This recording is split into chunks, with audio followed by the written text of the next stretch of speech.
Une fois vos notes de bas de page insérées, sachez qu'il est possible de les personnaliser. C'est ce que nous allons découvrir ensemble dans cette vidéo formation. Donc, vous voyez ici, je suis actuellement devant un texte donc avec différentes notes de bas de page.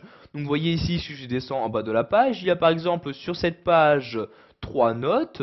Si je descends sur la seconde, il y a par exemple une note et ici donc le numéro 4.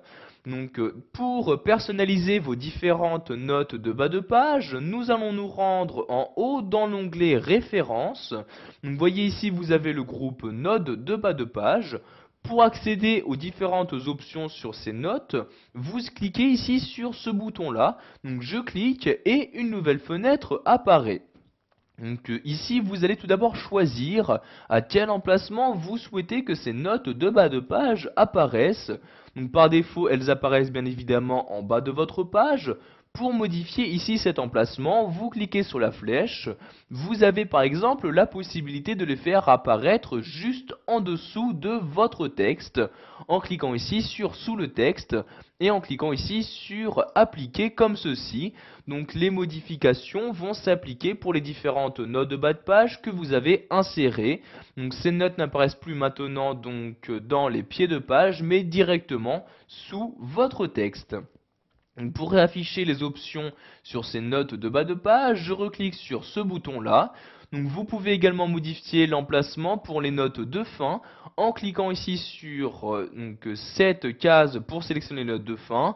Vous cliquez ensuite sur la flèche et vous sélectionnez donc à quel endroit vous souhaitez les insérer. Donc soit tout à la fin de votre document, soit à la fin de chaque section. Donc ici je sélectionne fin de document comme ceci. Ensuite, sachez qu'il est possible de modifier le format de nombre. Donc ici, je vais rester sur les notes de bas de page. Je coche donc ici cette case-là. Donc par défaut, pour les notes de bas de page, la numérotation et les chiffres. Mais pour modifier ici ce format de numérotation, je clique sur la flèche comme ceci. Je peux par exemple utiliser des lettres minuscules ou majuscules. Donc vous voyez ici les lettres majuscules, encore donc des petits i, donc les i minuscules ou majuscules, etc.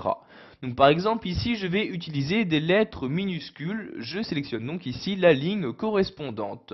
Vous pouvez également utiliser un format de numérotation personnalisé en utilisant les caractères spéciaux. Donc vous cliquez ici sur symbole et apparaît maintenant les différents caractères spéciaux disponibles. Donc ici vous sélectionnez un caractère, vous cliquez donc sur OK pour l'utiliser. Donc ici je clique sur annuler pour garder donc ici les lettres minuscules. Vous choisissez ensuite à partir de quel chiffre ou lettre vous souhaitez commencer cette numérotation. Donc ici nous allons commencer par la première lettre, donc le A. Ensuite, vous choisissez le type de numérotation, donc c'est-à-dire si à chaque page ou chaque session, vous souhaitez donc recommencer donc depuis le départ, donc ici depuis la lettre A. Donc par défaut, vous ne recommencez pas, mais si vous souhaitez recommencer par exemple pour chaque page, vous cliquez ici sur la flèche et je clique ici sur recommencer à chaque page. Ensuite, vous allez choisir d'appliquer ces modifications donc juste pour la section, pour tout votre document, pour la page active, etc. en cliquant sur la flèche. Et ici, je sélectionne à tout le document, je clique ici sur appliquer comme ceci. Donc comme vous pouvez le voir maintenant, ici je me trouve sur la page numéro 3.